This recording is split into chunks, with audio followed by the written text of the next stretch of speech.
Aida for getting child support from my children's father.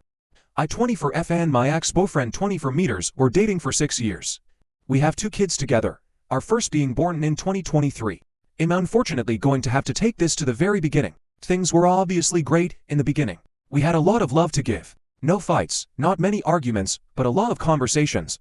We were very young adults when we started dating, which means that we were also very immature. Fast forward a little bit, we first broke up because there was something that he was missing in his life.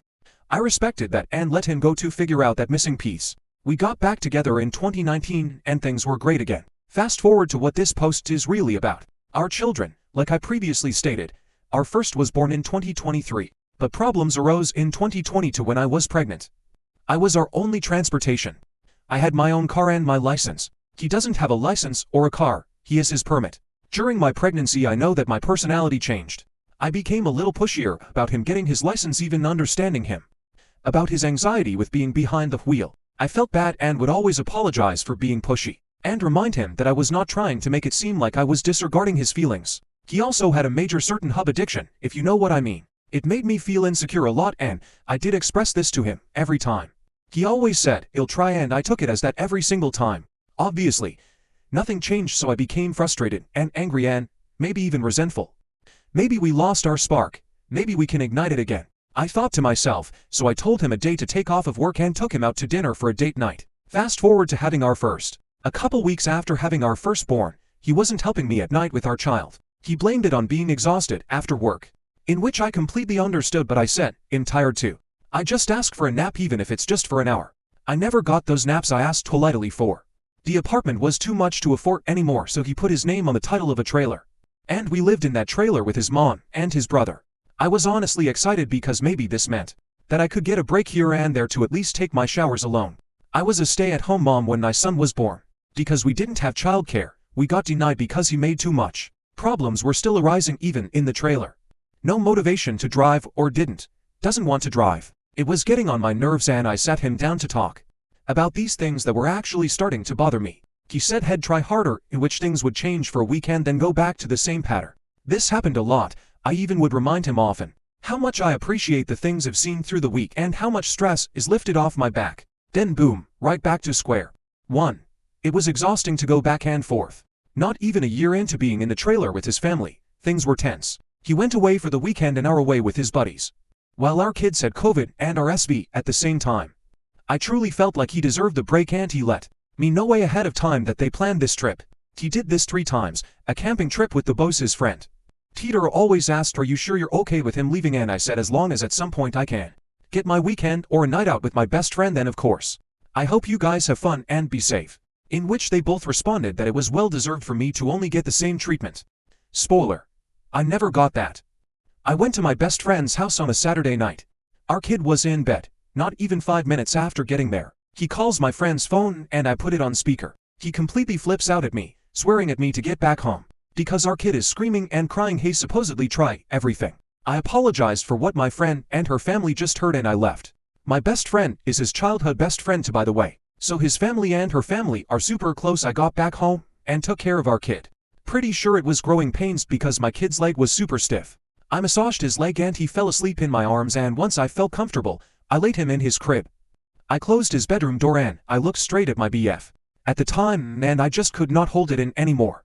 I said, are you effing serious? Who TF do you think you're talking to like that? He's silent. He doesn't say a single word.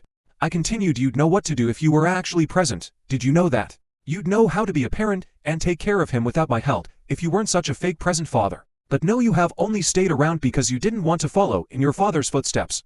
He stayed silent. I knew he was trying to tune me out because of what I said about his dad, and that I probably hurt him by saying that, but this frustrated me. So I walked over and sat in front of him, making him look at me.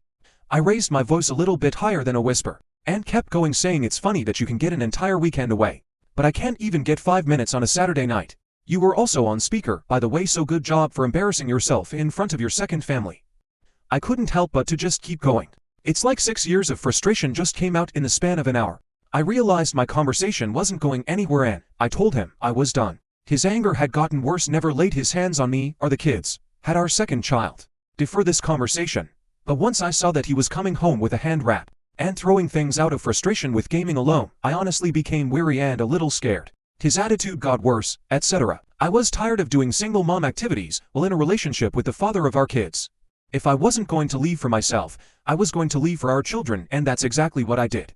I left so our kids didn't have to watch our issues and feel like it's their fault and taking it upon themselves to fix it. Neither him or I wanted a broken home, but I wasn't going to let our children watch the house burn while still being in it.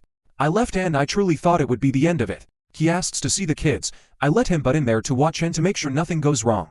I ask for money when it's needed for the kids like milk, formula, diapers, whites, or gas. I never wanted court involved because I know he's not a bad person, and I never wanted court to screw him over on child support. I never asked him for anything more. I never asked him for anything for myself. Little did I know that I was being talked about behind my back from his family. Remember when I said that his family and my best friend's family are close? They have game nights every weekend, and guess who was at one of those game nights talking about me? His mother. My best friend told me what she was saying. How I left for no reason and that there was no warning to me leaving with the kids. It just happened one random day. The best part, she was talking about how she knew I had a plan. My guess was maybe a plan to screw him over. I really have no idea what she meant by it, so I texted his mom, which is what the screenshot shows. As you can see, she never responded to me after that. By the way, I really was hoping that it was going to be a temporary situation because, when we broke up, he said he'd go to therapy and he never did. Mind you, this text was sent months after our breakup and finding out that she was continuously talking behind my back, when all I have ever showed this family was respect even after everything that has happened. A couple of his friends have reached out and basically called me an AH for getting child support when I said I didn't want to do that. I told them that in being forced to through county, state, because I have child care assistance through the county, and if you have assistance then there needs to be some sort of child support, and every paycheck he's basically broke, so I haven't gotten anything from him in months. When I did ask for money for the kids and he would say he doesn't have anything, I left it alone, sold something of mine, and got by for the day, week or month, until I got all of the assistance stuff I needed done.